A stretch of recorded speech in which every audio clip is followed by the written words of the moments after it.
Sana andar ito kasi nung pang isang araw na lubat.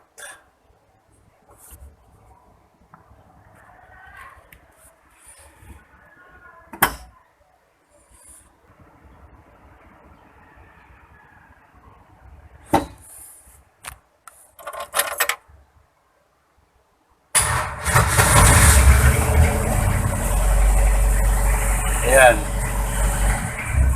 Ayaw mamatay yung tatlong yun. May problema. Tapos, ayaw mag-charge. Oh.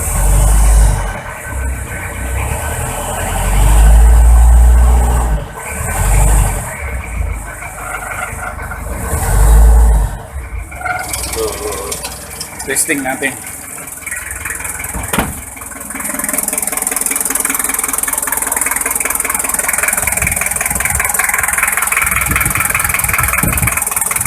Walang paraan para malaman natin kung matino ang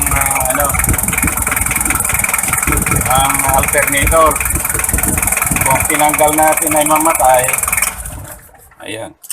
Sira ang alternator. Ibig sabihin, yun lang, i-check natin. Kaya nalubat kasi ayaw mag-charge eh.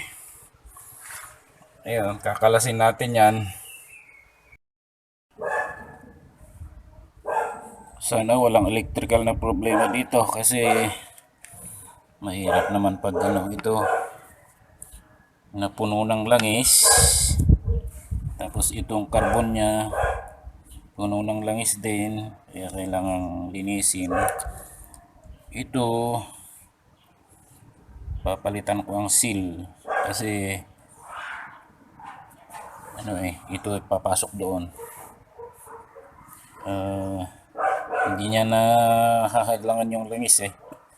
Sana yun lang ang problema, dahil sa kapal ng dumi langis ay hindi nagkakaroon ng kontak doon sa ito,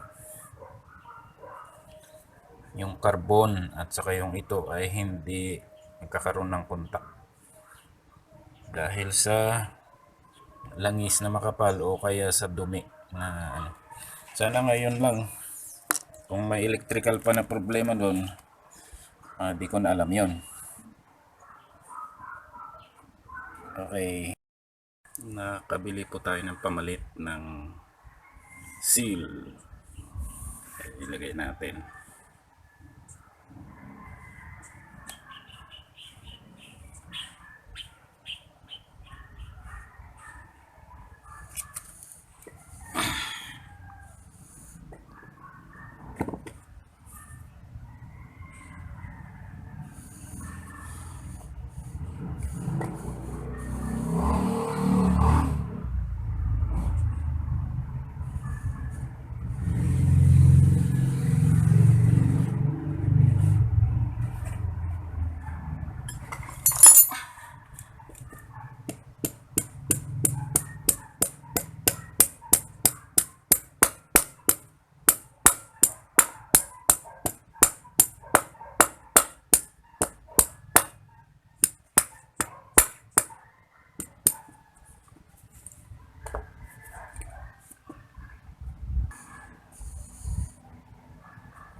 Pina-rewind ko na po ito at okay na siya. Gumastos ako ng 1,800. Tapos ito medyo sira na. Kaya bumili ako ng pamalit. Ito, bago. Ito ay worth 280 pesos. Dahil ito ay hindi magkaano dito, puputulin na lang dito, isusuksok na ganun.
Okay, na ikabit na lahat ang na-rewind na alternator, tapos bagong charge na battery.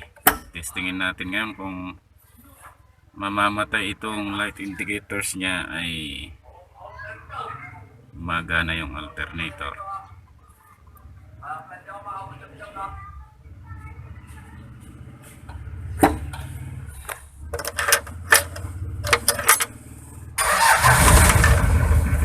Patay pa rin. Ayaw gumalaw.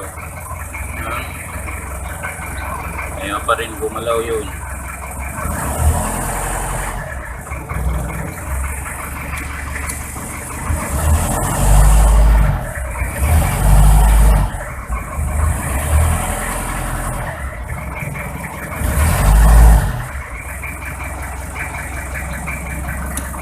Ilaw natin.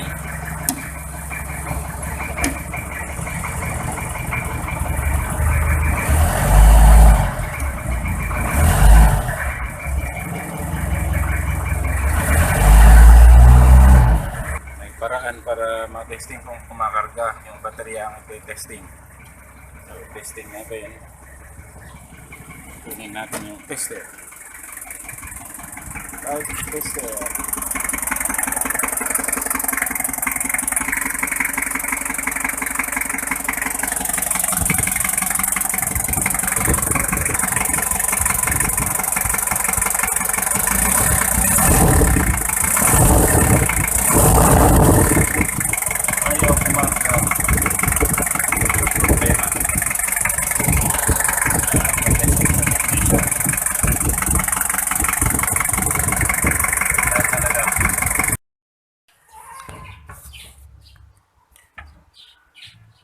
Nung ikinabit ko yung alternator na na-rewind ay hindi gumana, kaya ibinalik ko at inulit nila na ginawa yung kanilang trabaho.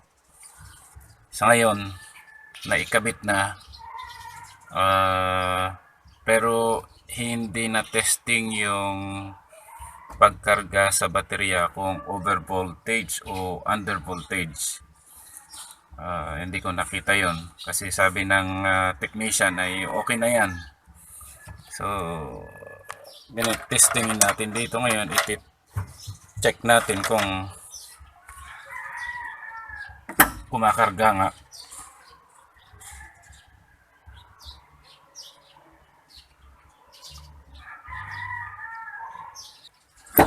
Okay.